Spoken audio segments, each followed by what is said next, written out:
What's on, where and when. It's the Talk of Nelson. Talk Nelson Radio. The Mako Rugby Roundup. Hello and welcome to episode 2 of the Mako Rugby Roundup for 2023. And I would like to say coming to you from O'Shedigan's on Bridge Street, but one of us came down with COVID, put a spanner in the works. So, okay, I'll put my hand up. It was me. But I've been given some good advice that after day 7, I'm home and hose. Is that right? No more testing. I think that's the new protocols. Yeah. Good. Let's do some introductions. Les, great to have you back, and you did make it down to O'Shedigan's. Yeah, lovely to be here with you, Chris. And next to our venue sponsor, Sean Davis, and looks like a regular correspondent now too. So great to have you back, Sean. Thanks, Chris. Always, good to be a part of it. And a very warm welcome to Gary Stevens, who's the coach of the Nelson Rugby Football Club. Welcome, Gary. Great to have you with us on the show. Thanks, man. Okay, let's have a O'Shedigan's shed chat, eh? Let's see what's happening in the shed. And so it's the big build-up for the Ambrose Golf Day on the 5th of May, Sean. Yeah, mate. Yeah, we're all gearing up. The teams are filling up pretty quick. And, we're starting to rally in quite a few hole sponsors and things like that as well. So the big event next Friday.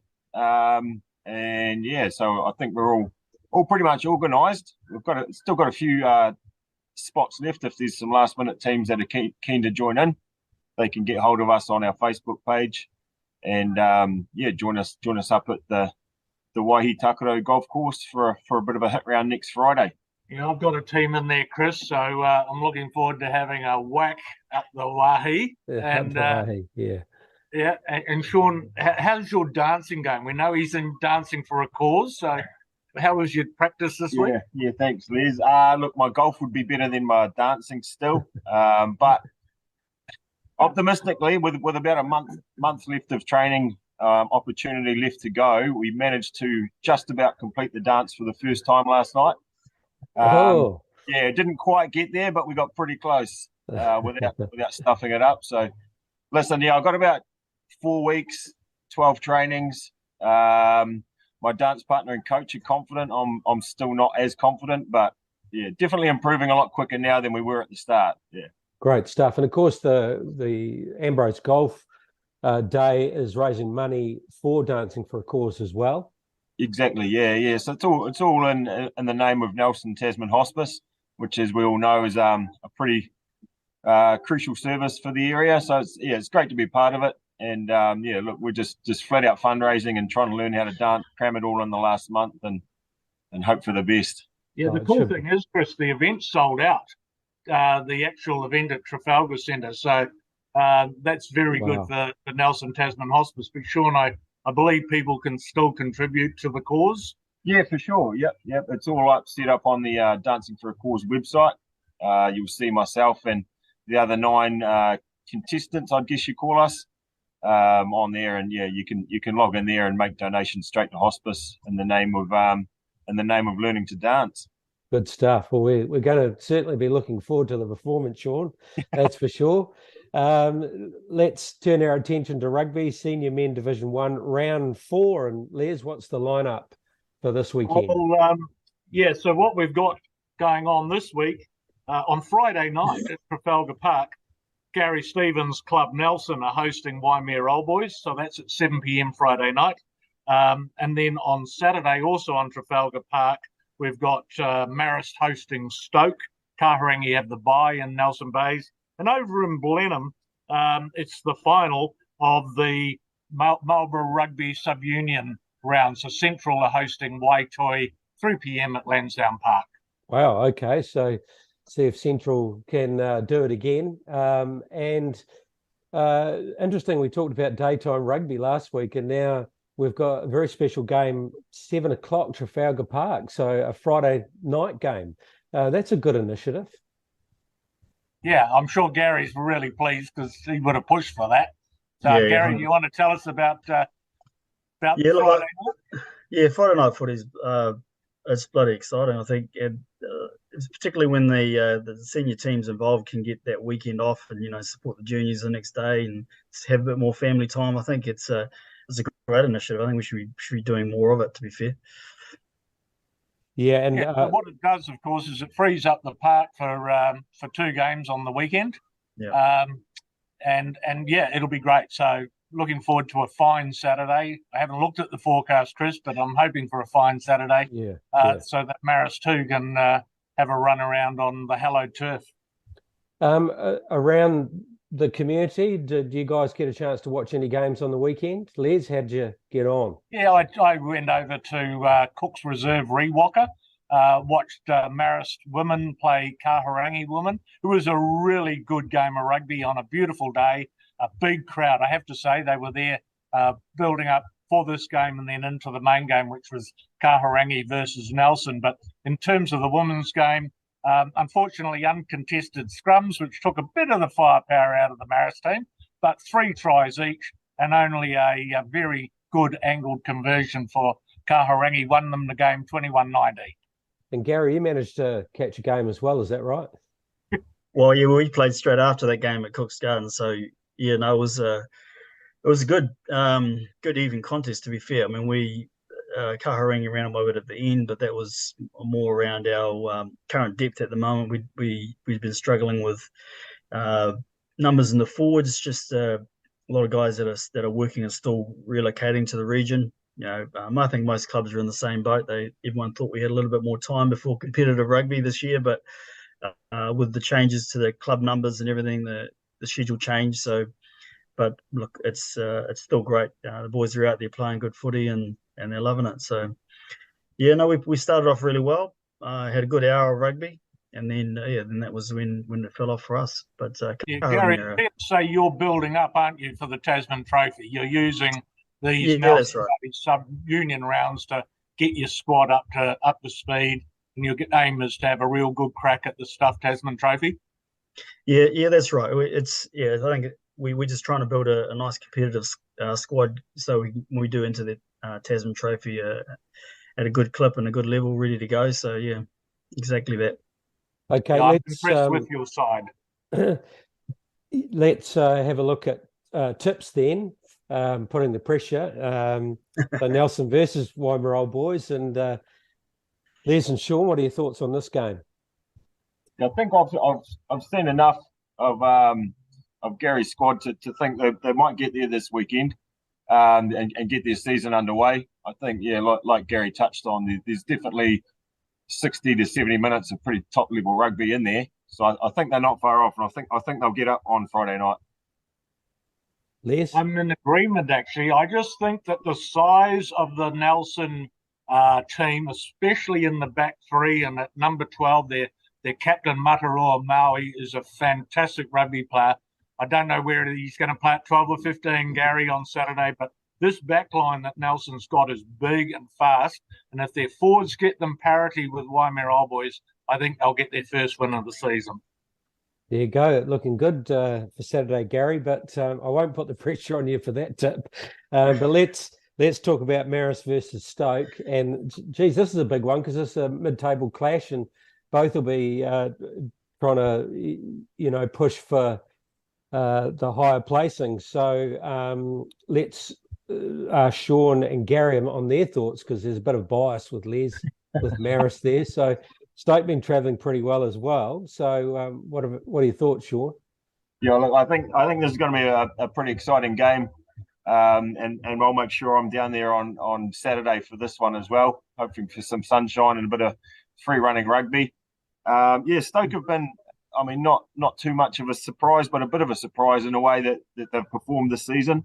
Look, I can't tip against Marist though in this one. I think they'll manage to dig in long enough and hold the speed of those Stoke boys out. There's some fair Dinkum green blood there, Gary. What's your thoughts on this game? Yeah, look, I think this time of the season as well, both teams are playing pretty solid rugby, and it's going to be the team with the least errors, to be fair. Stoke's coming along solidly, and if you look at the Marist games to date, a lot of their points are coming off errors. lot of defensive errors, but also attacking errors, drop balls, that type of stuff as well, with the turnover. They got a pretty exciting back line themselves, young and energetic. So it's that turnover balls, creating a lot of points for them as well. So I don't know. It's going to be a tough one, really. I'd say if Stoke can compete at the tackle line and not turn over too much ball, then they've got a chance. But the Green Machine's going right at the moment. Right. There you go.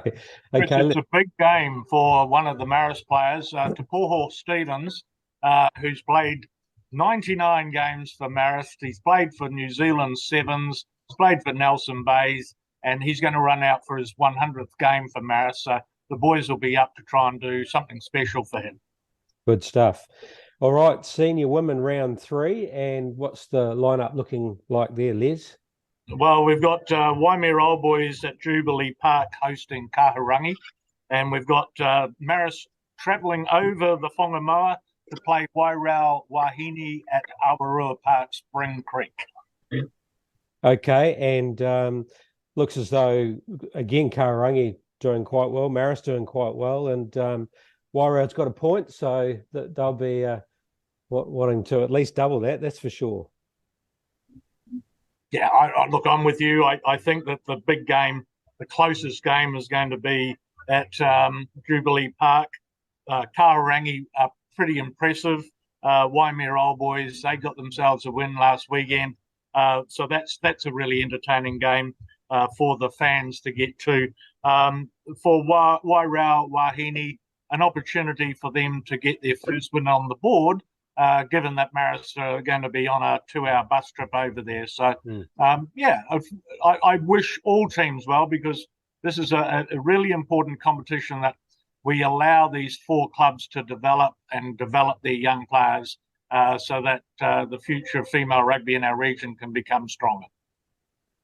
Super Rugby round 10, and the Hurricanes versus the Brumbies Friday night, so that'll be a big game. We know Brumbies a very strong side.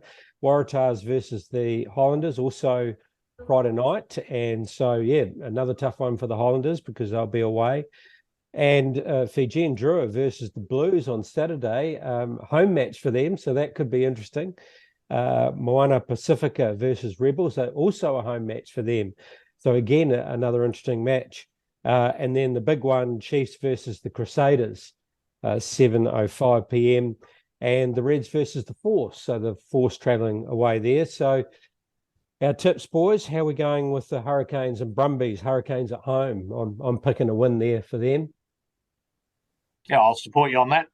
I think Hurricanes at home at the Cake Tin should be able to get a win. But the Brumbies are probably the best of the Australian sides, so the Hurricanes will have to be on their mettle. Yeah, exactly that. It's exactly that. They need to be accurate, error-free, and they'll come away with a W if they do all that. Get it done. Yeah, full agreement here. I mean, Brumbies will be a tough challenge as always, but yeah, agreed. If the Hurricanes can hold the ball long enough, they should be good enough to get it done. Waratahs versus the Highlanders, and I'll have to say my tip was luck. I just know that sometimes the Force turn it on if they get a good home crowd. They love their home crowds, but I think probably the Highlanders would have been disappointed in their performance, so I'd be looking for them to get up against the Waratahs, because they'll be really wanting to put in a good performance. That's my tip. Yeah, it was a fairly disappointing showing from the Highlanders last week. Chris, I don't think you should ever agree to the fact that your tips are luck. It's plain full knowledge. Look, I think the Highlanders hopefully will bounce back this week, and do agree with the fact that they should get away with a win. Les? Yeah, I haven't seen the lineups. I haven't seen the lineups, but you're right. Waratahs are tough at home though, so they'll have to be very careful and exactly like the Hurricanes, they're just going to have to be on the middle, be very accurate in what they're trying to do. We've seen one. You go, Les. Sorry, Chris. From my perspective, the Highlanders just have to pull up their socks. They were woeful against the Force. Their discipline was poor. The execution was really awful. I've never seen such a pathetic performance from a Highlanders side. So they're going to have to improve big time. Sorry, Clark Dermody, but there you go. Well, good to see you holding back there, Les. Fijian Drua versus Blues, and we've had an upset already this season with Fijian Drua playing at home, but obviously the Blues would be the favourites, but you never know, do you?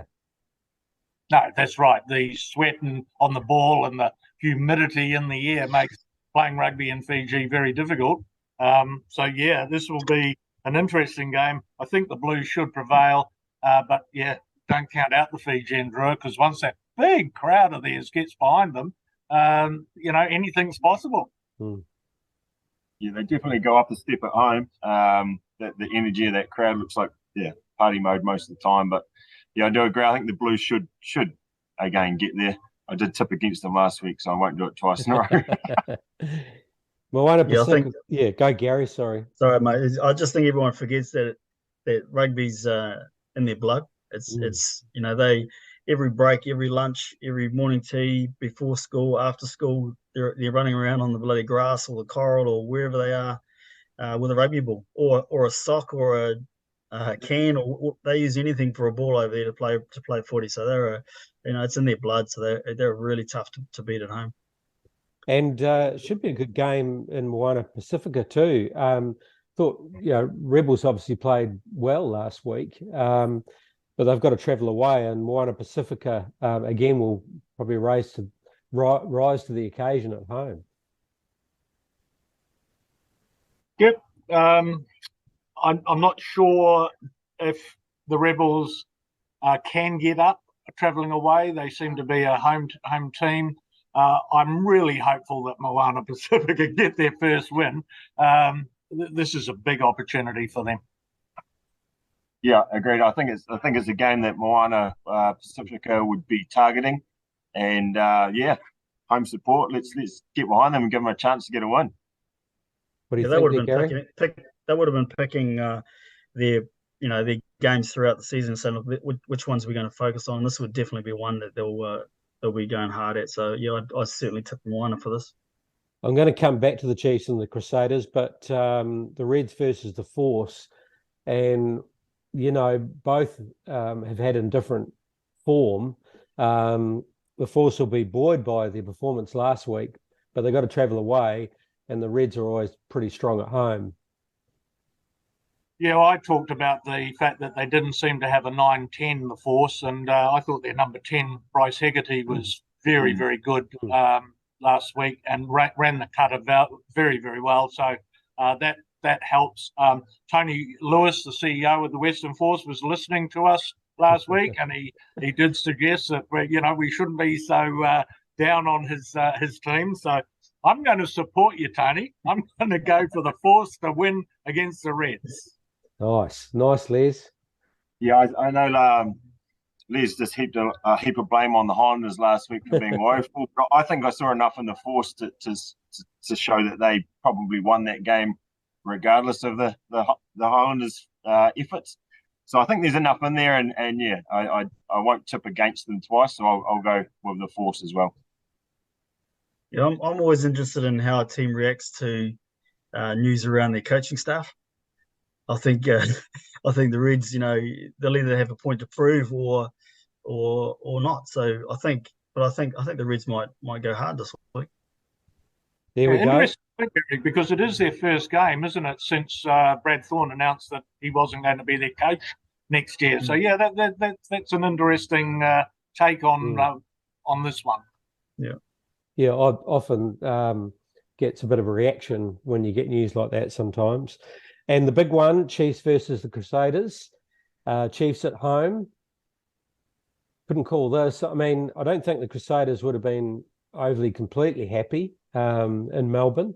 So they'll be wanting to string a better performance together. But, I mean, Chiefs have proven time and time again that they can keep in these games and come through in the end. Yeah, for sure. I mean, it's going to be silence. It's a tough one. Who wants to jump in on this? But it's one of them, the end of the season where the Crusaders generally start, stringing wins together. Like you said, the performance last week wasn't probably a complete performance where they'd like to be. Yeah, but try tip them against this Chiefs team. I don't know if you can. It's a tough one to call. But yeah, the Chiefs at home, I think, have shown all season that they're going to be the ones to beat. So I think, that they're going to be a step too much for the Crusaders at the moment. I think maybe comes later towards the end of the season, it might be different. But yeah, I think the Chiefs are too strong. Yeah, look, the Chiefs are very good at what they're doing at the moment. They're the best informed team there is. But the Crusaders are a bloody smart bunch. And they'll pick the bones out of what they perceive to be opportunities against the Chiefs. So they're a bloody smart team. So it'll be a real tough one to pick this one. I agree. I think that the Chiefs are the form side. The Crusaders have been a little bit undermanned. Some of their really big name players have been on the sidelines, and 3 of those are Mako players. Will Jordan, Ethan Blackadder and Lester Whanganuku haven't been playing of late. I haven't seen the lineup, but if they start getting some of that high quality players back, then they'll be a real show. But I'm going to have to, just on form, and I know that I live in red and black land, I'm going to have to tip the Chiefs by 1-12 on this one. Yeah, and there's going to be a few players that are wanting to put in a good performance for World Cup selection too. There's a few clashes there for position, so some of them are going to want to prove a point, that's for sure.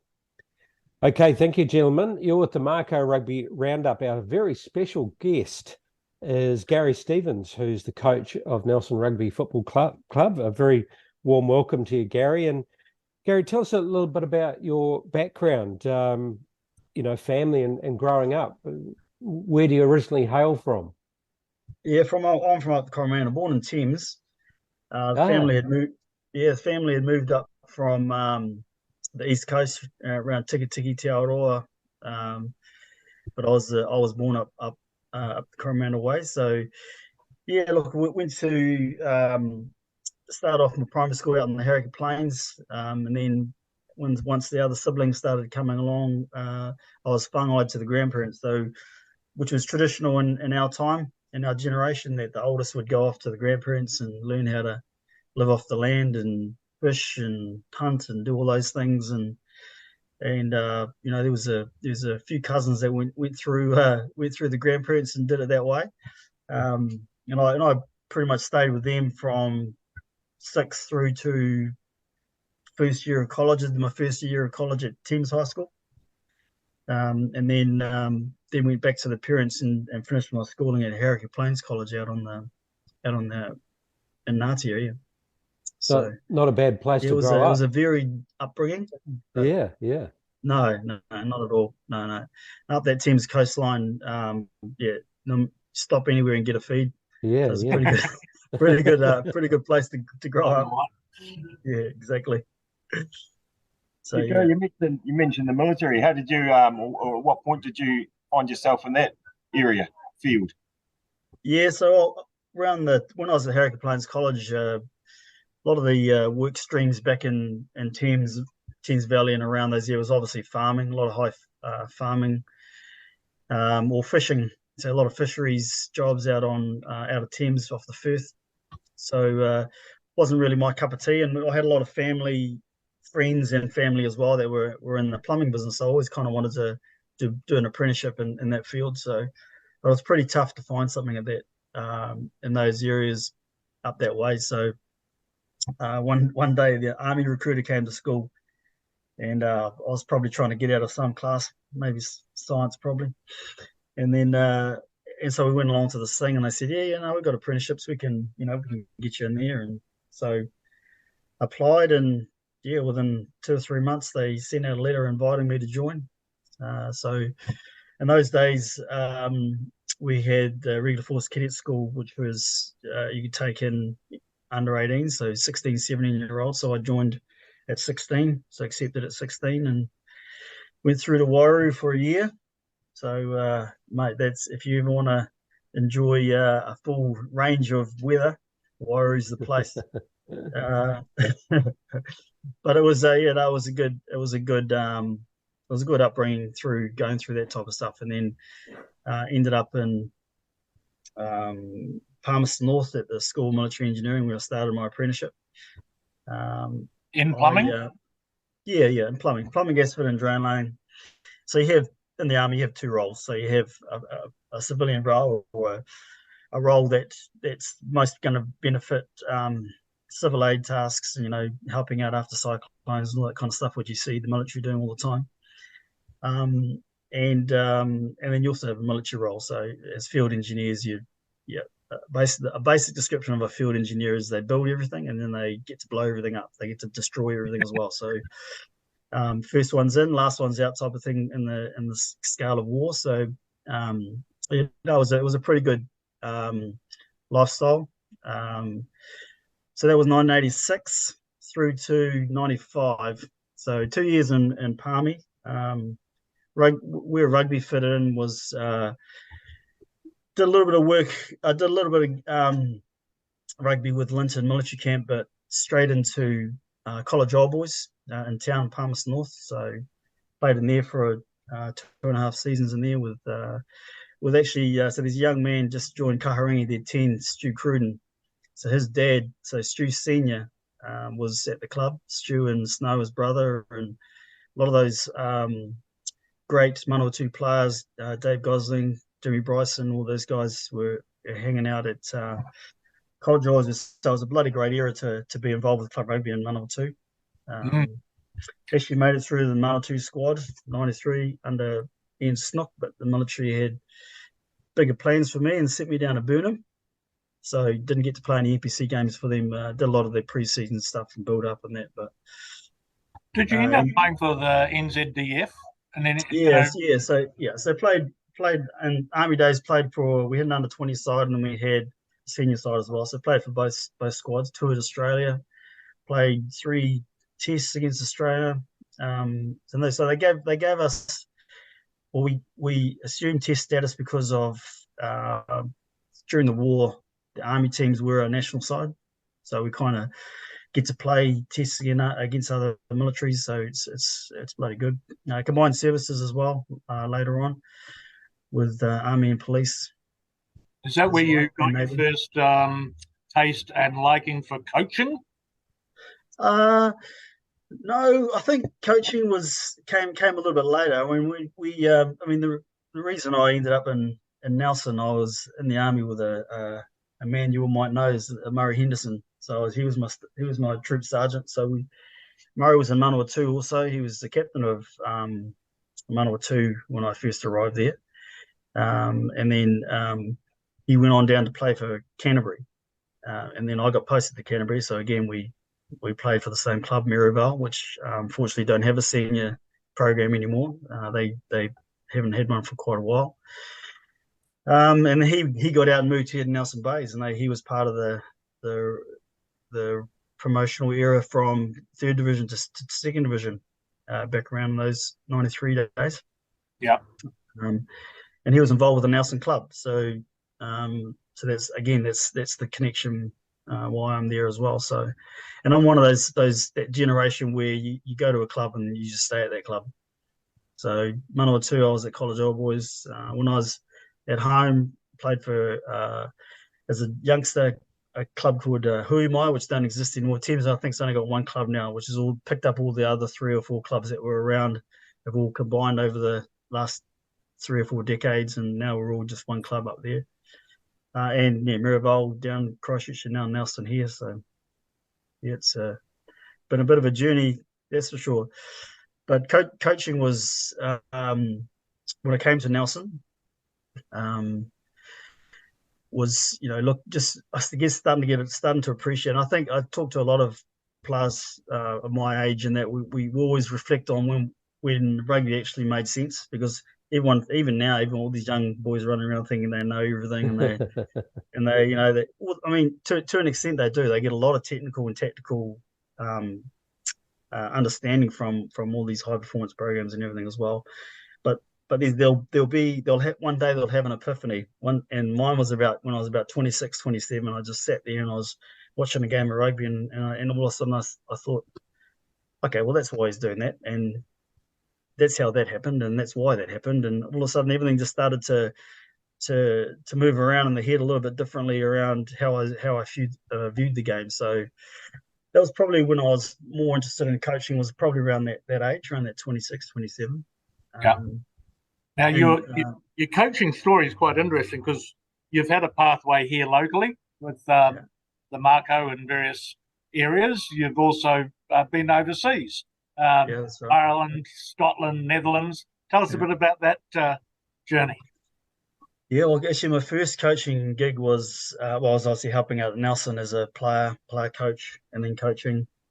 But then it was around 2002, 2003. The Cats played Crusaders at Trafalgar Park, and we were in Nelson Bays at the time. And there's a guy, a tight head front row, who was part of the '95 World Cup winning team named Barley Swart, and he'd been working as a front row coach with Laurie Mains at the Cats, and he got talking locally with Nelson Bays, and eventually they convinced him to come to Nelson a year later, so 2003, I believe it was, and then he came in, and obviously we didn't struggle to find any assistance, but just locally, I think he just interviewed everyone, and and then decided to, hey, well, who are the senior players in the group? And there was a few of us he spoke to, and myself and Bevan Cadwallader ended up being the two he liked what he heard. So he dragged us into an assistant coaching role with Nelson Bays. So that was really the start of it. And I hadn't done any qualifications or anything, bits and pieces. But over the next 3 or 4 years, that's when I started going through that process of gaining qualification levels, and it was really through experience, learning from Barley, learning even from Laurie. Laurie spent a lot of time with us, and then with the Crusaders, and lots of other coaches and that came in and out of the program. So that was the start of it. 2007, I went through. In those days, we had the New Zealand Practicum, which was our level 3, level 4 coaching program, which was our top one at the time. IRB level 4, and it was New Zealand's level 3, and that was a great experience because there was a lot of knowledgeable people on that course, and from there, again, the excitement grew another level. So that's that point I was looking for opportunities. Actually, so prior to that, I'd just come back from. So Tasman had formed then, 2006, 2005. I was coaching in Ireland. I had some Irish players at the Nelson Club that I was coaching, and they'd obviously said some good things about me back in Ireland. So I got picked up by Ballina on the west coast of Ireland, and went over there and spent some great time growing as a coach and a person, but also just amongst the people, the passionate people of the Celtic nations. It's amazing. I mean, you have to experience it firsthand to appreciate just how supportive and well, they are of every sport. I mean, rugby wasn't even in the top 5 over there. I think it was like about the 7th favourite. As far as numbers, you got Gaelic football and hurling and basketball and all those other sports were above rugby. So football obviously. So the type of athlete that came with that level of sport as well weren't amazing, but they were real grafters. They were real, what you would call old school club rugby players, and they were very passionate and very, very good at what they did. 10-man rugby was very high on the list in those days in the wet west of Ireland. So that was a great experience for me. But then I came back to be part of the Tasman Under 21 program in 2006 when we formed. 2007 or 8, I can't remember, when Toddy came back as our director of rugby. Todd Blackadder came back and got me involved with technical coaching, so working with him, and then in and out of different programs and academy manager, high performance manager for a short stint, a lot of community rugby stuff with Tasman, and then ended up coaching at the Makos with KK and Rangi. So I had a great opportunity there and learned a hell of a lot through that experience as well. So, and all this time, always every time I was back in New Zealand, I'd put back to the club, so I'd always head back there and do some work, either as head coach or technical advisor for them. Yeah, I think I even put my boots on at one stage. Came back. We had not the worst back line. There was Jimmy Marshall at 10, Goody at 12. Robbie was out fullback, and I think I got thrown at 12 or centre just to fill in somewhere. But yeah, and I don't know, I was maybe 36, 38. I was getting long on the tooth, and wasn't a flash performance, I tell you. But we won. At least you can say you played with them, right? So I played. Yeah, it was against Huia out of Mott. It was a great game. I think we did win, so didn't embarrass himself. And that was probably the last game for the club, to be honest. But yeah, so coaching journey carried on. When I finished with the Mako, end of 2016, early 2017, I went to Scotland and went to Club Kelso. We're in the National 1 competition over there. And great club, again, great people. And that's what I really enjoy about UK and Europe. One of the things that I think they have got right, and that's the fact that their professional amateur game is totally separate. Now, over here, we still have our pros playing at club level, which is great for us and great for the young guys coming through. But if you think about it from an availability point of view, when you've got guys going in and out of the club teams all the time and maybe only available for half an hour or for one half or 20 minutes even sometimes, over there they don't have that issue because they have a pro team, they might have a development team, but they've definitely got an academy team in each pro club over there, and then everyone else below that's just amateur. So they have fully amateur teams. They all hold down jobs just like we used to in the old days of the NPC, and so they've still got that that original ethos and original feel about an original culture around what they have. It was a small town in Kelso where I was, around 7,000 people, but it felt like half the town was at every game. It was a really popular, and that was not just rugby. That was when the football team played, when the cricket team played. That was a real community feel, and it's something that probably is not 100% gone missing here, but I think it's reduced.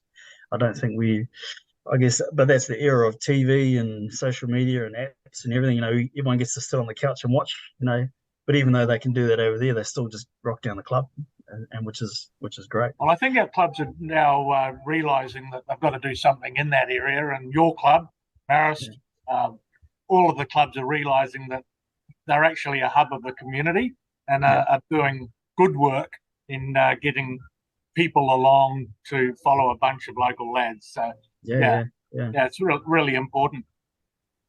Yeah, it is, and it's not even. I think we talk about getting back to grassroots, but I don't think it's that. I think we just need to move with the times. We need to understand that we have different people and youth and athletes and that are entering our clubs these days, and we're all wanting different things. Some of them want to be high performance players. They're looking for those shots and opportunities through professional rugby. But then there's others that just want to have fun and want to be part of something special and just want to get out there, rock out and play 80 minutes of football every week. And that's just as important. And if everyone realizes and understands that, then that's when the club becomes strong. It's not really a division, but there's just no. The top end and the low end come closer together when we're all on the same page. So it's and I really love being back involved with the club because we're starting to get that feel. It never really disappeared, and I think you're probably experiencing it at Marist as well. As it doesn't really disappear, but it needs people involved and around it to bring everything together. And keep our stakeholders happy. Keep it, keep and keep everyone happy. Doesn't it? From a bunch of people to get everyone excited again. And I'm sensing that, you only have to go to Green Meadows and look at the people at Stoke watching Stoke. They're excited not only to watch their team, but they're excited to be in each other's company. And it's a great community atmosphere. Brightwater has that as well at Wanderers. So, we're all in this boat together of just creating, little community hubs. So, well done with what you're doing at Nelson, Gary. I know you're a big part of that, and you've got Chris Pugh there as well now. Yeah. And you've got a good committee led by Kerry Strange. So, it's exciting times. Yeah, 100%. We're embarking into building a legacy around women's rugby, around girls rugby. We've entered into an MOU with Nelson College for Girls, so about growing the game there, and so it's really exciting times, and it's we had the Teens Festival last night or yesterday afternoon through the evening, and look, the standard of rugby even at that level for the really limited playing age of most of the girls these days aren't very long at all. Some of them were, particularly in the Nelson group that I was involved with last night, 5 of them were playing their first game of rugby ever. So but they still had great intent. They enjoyed every minute of it, and that's really what the game's about at that level. You mentioned, Gary, that you did some coaching in Netherlands. So tell us about the game over there. Yeah, look, and that was another. I mean, when I came back from Scotland, so it's all about connections with me, and one of the things I love about the opportunities that I take is that the club or the team or whoever it is, they're all looking for growth, and even though I've really enjoyed my time in professional rugby and working with high performance, I also really love community rugby. Particularly those that want to grow and develop, and holistically, not just as a team or as a senior program, but the whole club. And this is one of the things that I enjoyed about the Netherlands was that they had a junior program, a women's program. The women's game was still growing there, but the senior men's program. So the main connection there for me was Joe Collins. So Joe was involved at the Nelson Club, and he was playing over there and qualified Dutch. He'd been there for over 3 years and played in the front row for the Netherlands as well, for the national side. So that was the connection, and I got over there and had no high expectations, but I tell you what, the level of rugby was pretty good. One of the things I really liked about their setup was that their national program, they had 8 teams in each division, and the top tier, at the end of round 1, the top 4 went off and played 4 clubs from Germany, and so those 8 teams would play off for a cup. The bottom 4 would play with the top 4 of the division below, and they'd fight out to be the 4 teams in the top grade the following season. So there was the promotion relegation program wasn't a one-off game; it was a series of games. You had to play 7 games and be in the top 4 to actually earn the right to be promoted. And I thought that was a great idea. Yep. So, but yeah, look, the Dutch are big people. There were some really big people. They're not. I wouldn't say they were seriously intrinsically aggressive, but they were hard. Obviously there's a lot of expats here, Australians, New Zealanders, South Africans, obviously because of their heritage, Dutch heritage, and they really made the physicality of the game quite high. So their top clubs over there at that time would definitely foot it within our Tasman competition. So they were pretty good.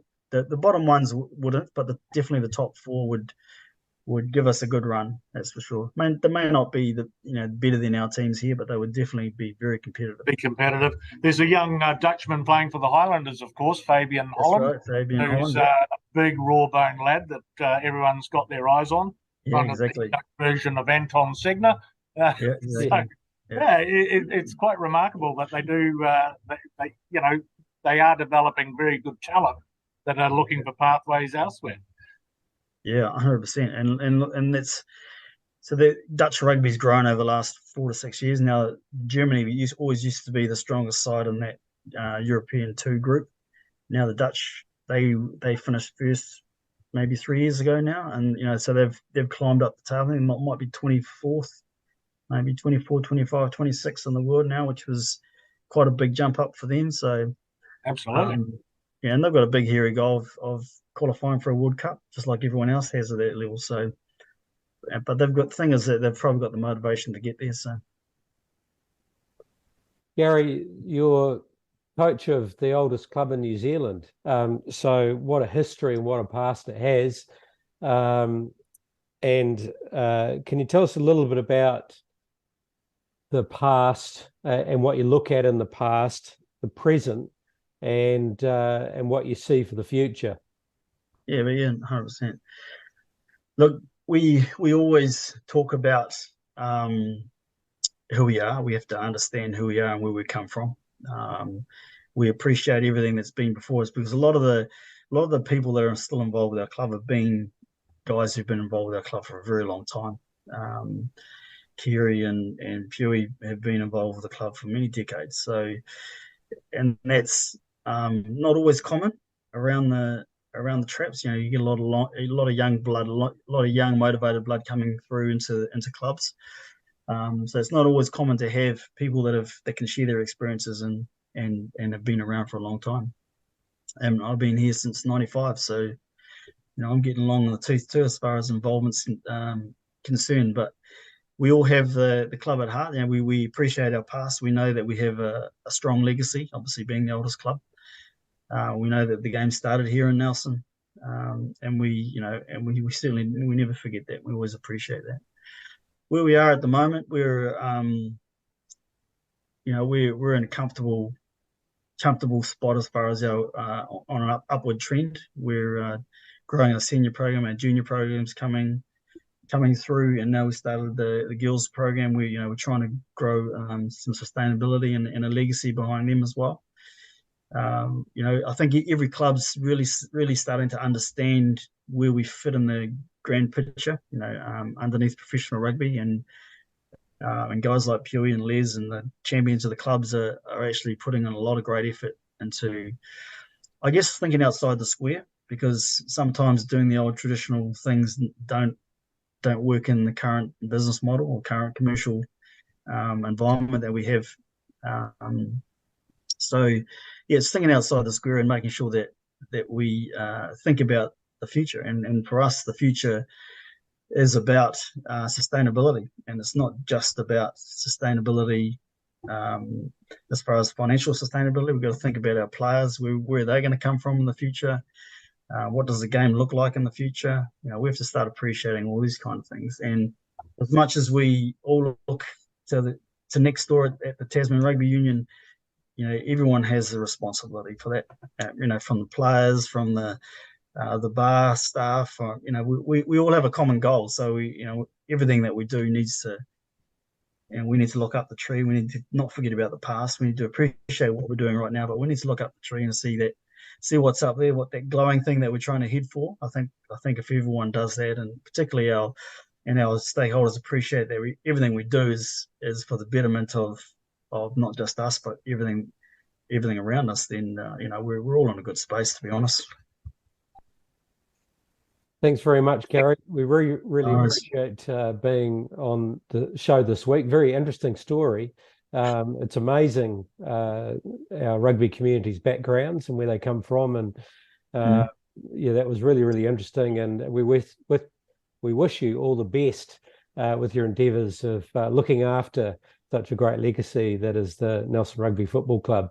So thanks very much for joining us. No, I appreciate it, man. Enjoyed it. Thank you, guys. We made it through another show under unusual circumstances, but whatever happens, the show must go on. And once again, thanks very much, Sean. I'm sorry I couldn't make it down to the venue this week. No worries, mate. No worries. What's on the table this weekend at O'Shedigan's on Bridge Street? We've got some more rugby, always rugby, as we keep saying. We also do all the other sports as well, but we'll have music late, sport early, and plenty of beer to be drunk if anyone's thirsty. Yeah. Right. Thank you very much. Really appreciate your support once again. And Les, will be another busy weekend coming up for you. Yeah, it's actually the start of the JAB season, so there's a festival of rugby for all of the JAB teams from under 6s through to under 14s. So that all gets underway. Clubs everywhere, various venues. And then, of course, for us, a Division 2 game at Tahuna Nui at 1:15 and then a main game at Trafalgar Park at 3. Sounds good. And hopefully the weather holds up. We really appreciate everyone joining us, and we look forward to bringing you the Mako Rugby Roundup again next week. The Mako Rugby Roundup. What's on, where and when? It's the Talk of Nelson. Talk Nelson Radio.